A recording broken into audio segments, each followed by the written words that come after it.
Did you ever hear someone say the words, "Of course, when you're young, you're an idealist. But when you get older, you realize that you cannot change the world"? And isn't that a true statement? As children, all of us might have had great plans and ambitions of making this world a better place.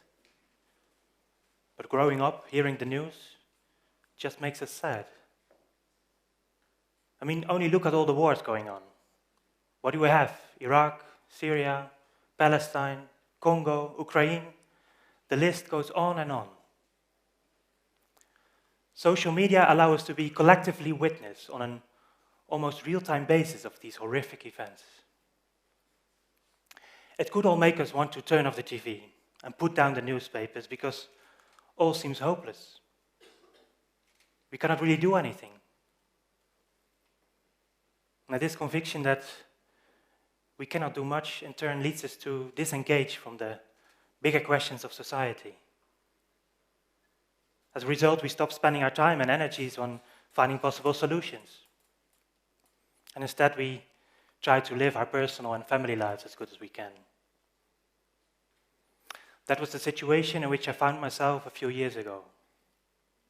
Yes, I was eating organic food and buying fair trade products, but I remained largely undisturbed by what was really going on outside. Until I met someone who showed me that I was wrong. This man, Silvestre Buira, was a refugee from the Congo. I learned that he had lost almost his entire family. His mother, brothers and sisters, cousins, all of them died a violent death. He himself had been kidnapped and tortured for almost 2 weeks. The scars are still visible on his arms. Now, this man, if he would just sit back and give up, who would blame him? He would have every reason to be disillusioned in the way I just described myself. But this man was different.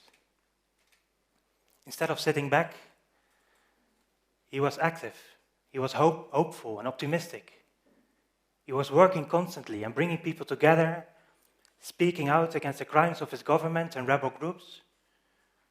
And in this way, he was able to start a lot of initiatives, to solve local disputes, and to save many lives.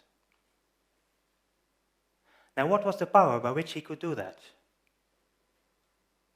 It was the realization that he could make a choice. In fact, he explained me that exactly the murder of his family confronted him with this choice. He could have run away in hiding.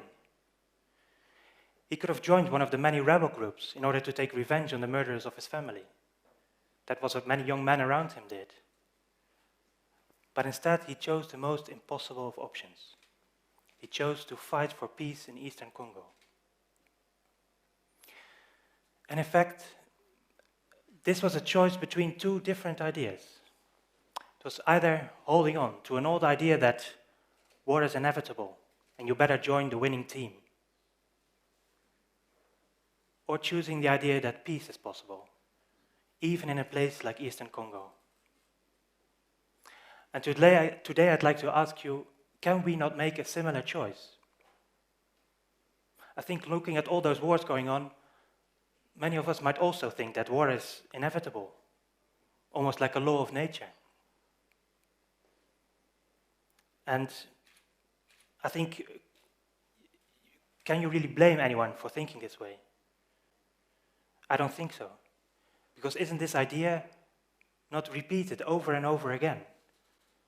Not only in our media and in politics, but even in our works of art, in films and in literature.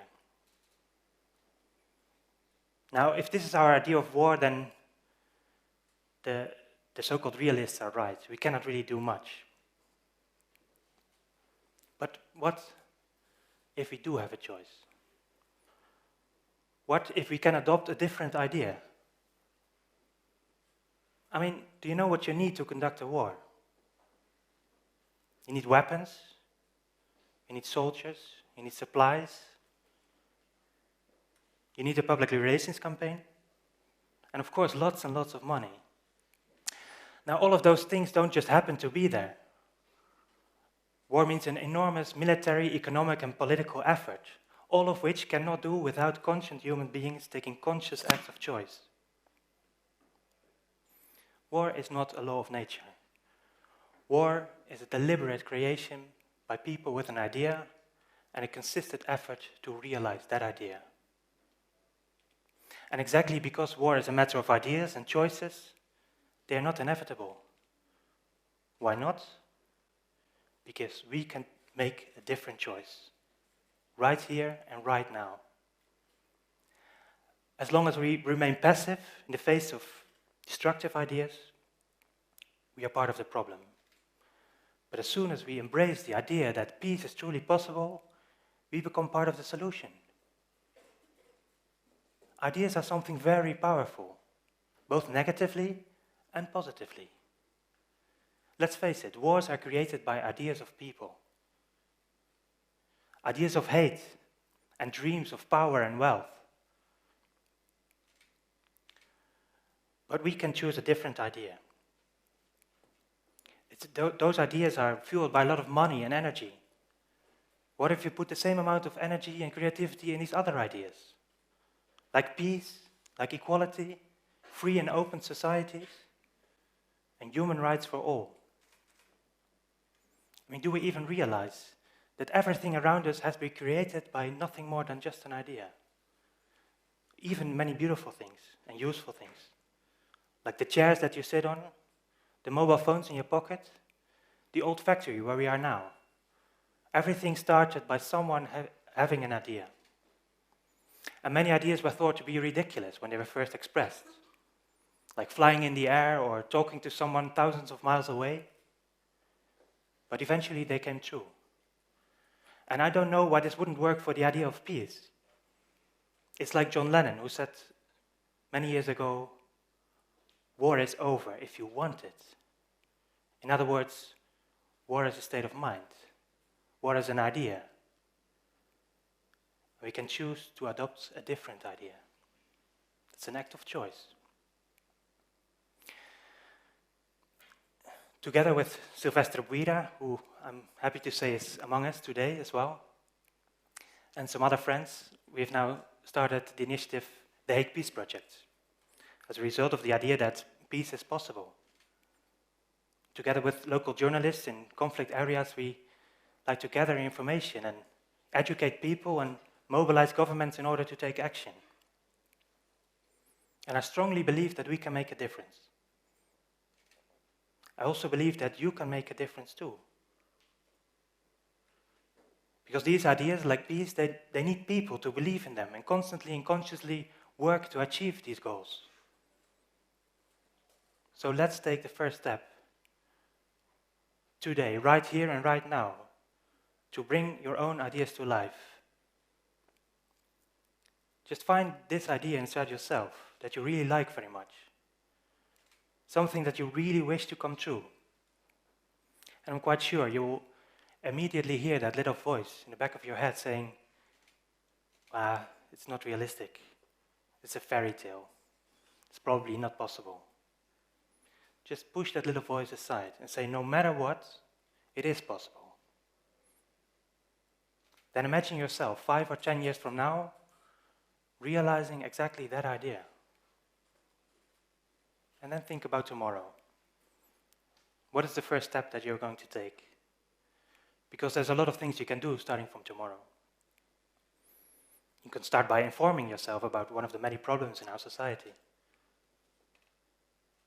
You can also associate yourself with one of the many already existing good ideas, becoming a volunteer somewhere. Or just start a conversation with someone else about this thing that you would really like to change. It's with these small steps that every big change starts. Never let anyone tell you that changing the world is not possible, because it is. And you are all the ones who can change it. Thank you very much.